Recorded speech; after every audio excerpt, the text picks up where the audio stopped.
Hello बच्चों, क्या हालचाल।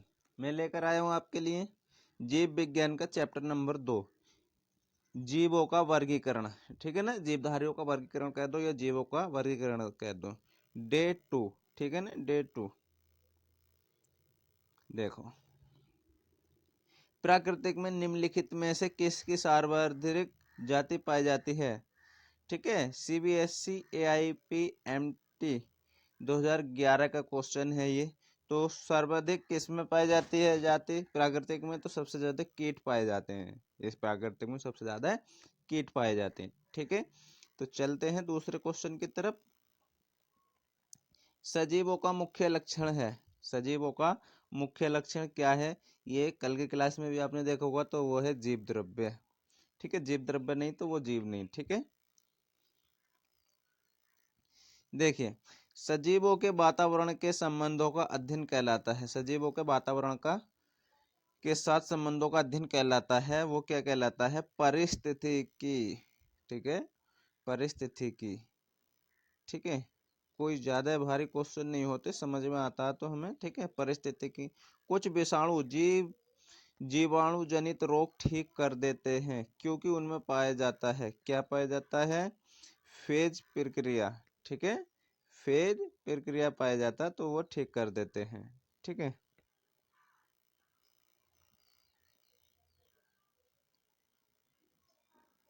ये देखें, एक प्रोकैरियोटिक स्वयंपोषी नाइट्रोजनी स्थिरीकरण सहजीवी पाया जाता है। CBSE AIPMT 2011 का क्वेश्चन है। तो इसमें क्या पाया जाता है प्रोकैरियोट स्वयंपोषी नाइट्रोजनी स्थिरीकरण में, तो इसमें पाया जाता है साइकस। ठीक है, मैं और स्लो कर देता हूँ, आपको तेज लग रहा होगा। इसमें साइकस पाया जाता है। ठीक है,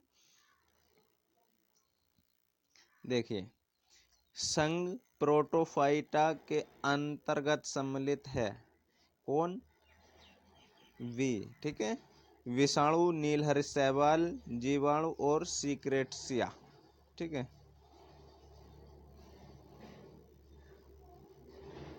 ये देखिए, जीव विज्ञान किस शाखा के अंतर्गत जंतुओं की पहचान, नाम, पद्धति तथा वर्गीकरण का अध्ययन किया जाता है। ठीक है, तो किस में आएगा, साधारण सी बात है, साधारण बात है, वर्गीकरण में आएगा, वर्ग की में आ जाएगा। ठीक है, लुइस लुई पास्चर, लुइस है, लुई पास्चर प्रसिद्ध है किसके लिए, रोगों का जन्म सिद्धांत के लिए। ठीक है, रोगों को जन्म सिद्धांत के लिए प्रसिद्ध प्रसिद्ध है। कौन, लुइस पास्चर। मैं दोबारा दोबारा बोल देता हूँ, कोई दिक्कत नहीं। वेटिकर के 5 जगत वर्गीकरण में एक कोशिकीय अकेंद्रिक जीवों को रखा गया है, किसमें, मोनेरा में। ठीक है, किसमें रखा गया है, मोनेरा में रखा गया है। देखिए, वेटेकर के 5 जगत वर्गीकरण में यूकेरियोट्स को रखा गया है। UPCPMT 2010 का क्वेश्चन है।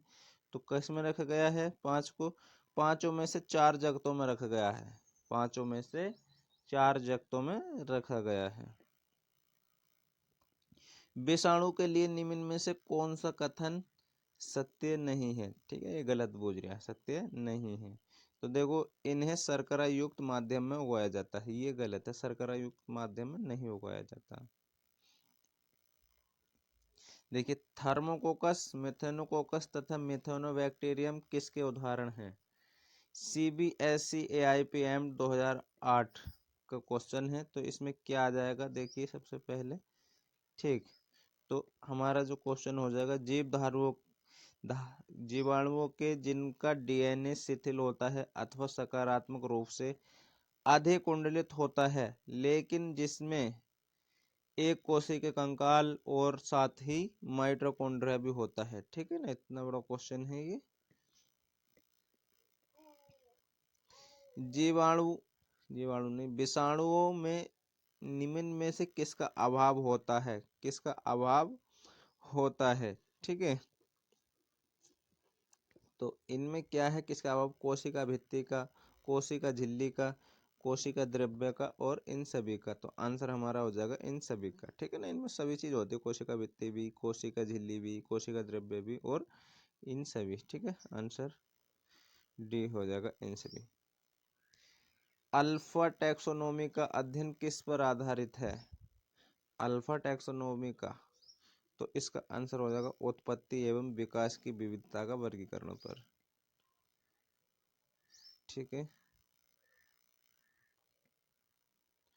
पौधों के नामकरण, वंशीय एवं जाति नाम दोनों इटैलिक मुद्रित होते हैं।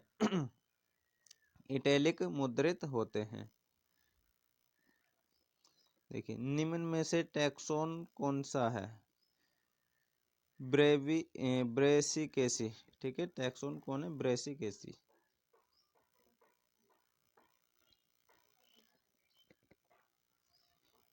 पांच जगत के वर्गीकरण में वह कौन सा एकल जगत है जिसमें नील हरित शैवाल, नाइट्रोजनी स्थिरीकरण, जीवाणु में मैथोनोजेनक अर्क बैक्टीरिया को रखा गया? तो सिंपल सी बात है, वो मोनेरा ही होगा। ठीक है ना, सबसे ज्यादा जो रखा जाता है वो मोनेरा ही है। देखिए, वेटेकर वर्गीकरण में केंद्रक रहित कोशिकीय जीवाणु प्रोकैरियोट्स को किस में सम्मिलित किया गया है? तो वो भी मोनेरा में ही किया गया है। ठीक है, मोनेरा। दूसरा देखो, वेटेकर के पांच जगत वर्गीकरण में एक कोशिकीय यूकेरियोट्स प्राथमिक स्तर पर जलीय तथा विभिन्न कोशिकांग वाले थे, उन्हें रखा गया है। ठीक है, मोनेरा में। क्या में रखा गया? मोनेरा में। विषाणु का आवरण कहलाता है कैप्सिड। ठीक है, बहुत इंपॉर्टेंट, सीबीएसई आईपीएमटी 10 का क्वेश्चन है, 2010 का। विषाणुओं का आवरण कहलाता है कैप्सिड। ठीक है ना। नेग्री बॉडीज किसमें अभिलेखित नहीं की गई है? नेग्री बॉडीज किसमें? तो वो कही की गई है तंत्रिका कोशा, जो रेबीज विषाणु द्वारा प्रभावित की थी। आगे चलते हैं। देखिए, एक कोशिकीय जीव जो प्राय पादप प्राणियों के माध्यम योजक कड़ी के रूप में माना जाता है, वो है यूग्लिना। ठीक है, वो यूग्लिना है। नील हरित शैवाल को किस जगत में रखा गया है? यूपी सीपीएमटी 2010 का क्वेश्चन है, मुनेरा में रखा गया। नील हरित शैवाल को किस में रखा गया है? मुनेरा में। मृतक व सड़ी गली वस्तुओं में पोषण प्राप्त करने वाले जीवों को कहते हैं, यूपी सीपीएमटी 2010 का क्वेश्चन है, तो वो मृतपोषी कहलाते हैं। ठीक है, क्या कहलाएंगे? मृतपोषी। जीवधारी जो जगत मोनेरा में सम्मिलित किए गए होते हैं, बिना एक निश्चित केंद्रक के होते हैं। इनका कोई निश्चित केंद्रक नहीं होता, वो टेढ़ा मेढ़ा इस तरीके से होता है।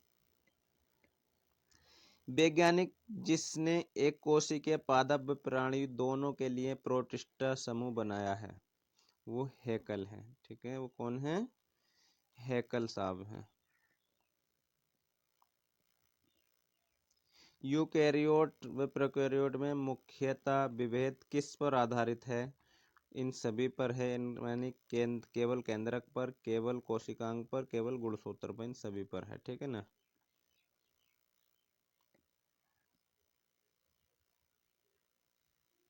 केंद्रक के आधार पर विषाणु को रखा जाना चाहिए प्रोकैरियोट्स में। ठीक है, प्रोकैरियोट्स में।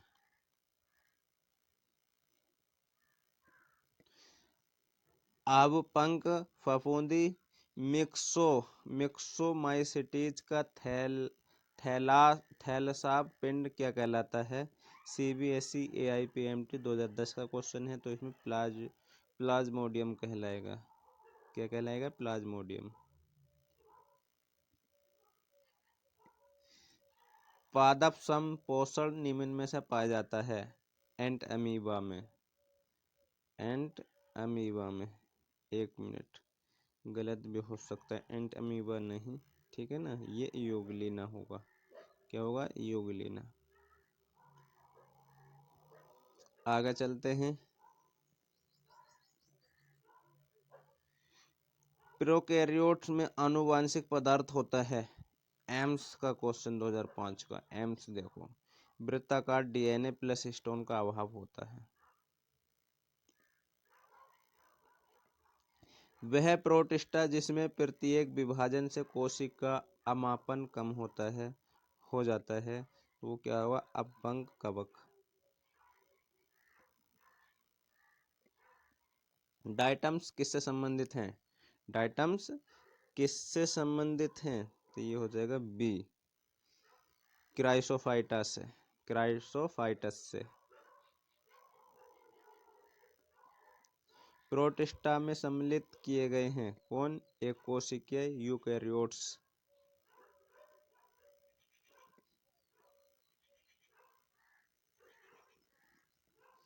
पृथ्वी पर होने वाले प्रकाश संश्लेषण का कितना भाग प्रकाश संश्लेषी प्रोटिस्टा द्वारा किया जाता है? सीबीएसई बोर्ड इसके अगर जांच की जाए तो ठीक है, अगर इसकी जांच की जाए तो वो बैठेगी 80%।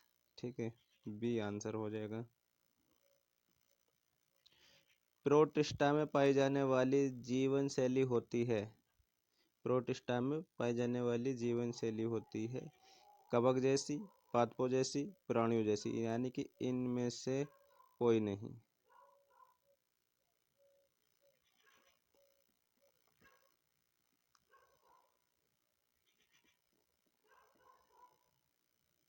प्रो प्रोटिहिस्टेंस किसके माध्यम की योजी कड़क है? मोनेरा एवं बहुकोशिकीय जीव जगत की। तो आंसर हमारा सी हो जाएगा। Answer C. सर्वप्रथम सर्वप्रथम यूकैरियोट्स जो बने थे वह प्रोटिहिस्टोन के बने थे। प्रोटिस्टा में भक्सपोषी फैगोट्रोफिक पोषण किस में मिलता है? फैगोट्रोफिक पोषण किस में मिलता है? तो किस में मिलता है? प्रोटोजोआ प्रोटिस्ट में, कुछ डाइनोफ्लैजिलेट्स में, कुछ यूग्लिनोड्स में, इन सभी में। ठीक है ना, आंसर हमारा इन सभी में हो जाएगा। मानव आंत में कौन सा विटामिन जीवाणु द्वारा संश्लेषित होता है? तो वो हो जाएगा विटामिन के। ठीक है। कोशिका भित्ति रहित मोनेरा माइकोप्लाज्मा क्या हो जाएगा? माइकोप्लाज्मा। मोनेरा में सर्वाधिक आद्य पदार्थ आर्किबैक्टीरिया। ठीक है।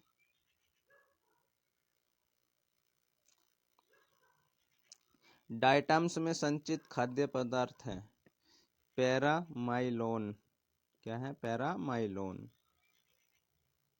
प्रकाश संश्लेषी प्रोटिस्टा है बेसिलेरियोफाइसी, यूग्लिनोफाइसी व डाइनोफाइसी। ठीक है।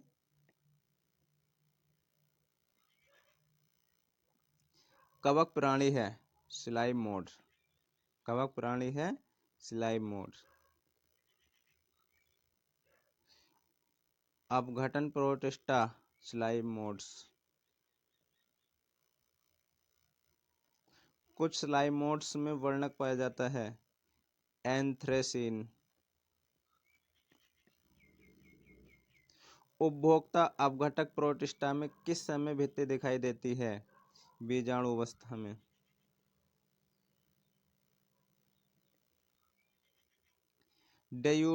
ड्यूटेरोमाइसिटीज अपूर्ण कवक में कमी होती है। अपूर्ण कवक में कमी होती है, ये हमारा हो जाएगा आंसर बी, लैंगिक प्रजनन की। लाइकेन का गुणन होता है सोरिडिया में। ठीक है। लाइकेन आर्थिक महत्व के होते हैं क्योंकि वे नगन चट्टानों पर पुरागामी होते हैं। ठीक है। तो आंसर हमारा 52 कवक मूल माइकोरफजा है। यूपीसीपीएमटी 2011 का क्वेश्चन है। तो इनमें उच्च श्रेणी के पादप मूल व मृदा कवक का सहचार्य। लीनियस वर्गीकरण पद्धति का आधारित है, पद्धति पर आधारित है। ठीक है, लीनियस पद्धति पर आधारित है। तो इसमें हो जाएगा हमारा डी, फॉर्मोलॉजी। जाति वृत्तीय करो, जाति वृत्तीय वर्गीकरण पद्धति प्रतिपादित की गई थी AFMC 2006 का क्वेश्चन है, ठीक है, हरिश्चंद्र द्वारा।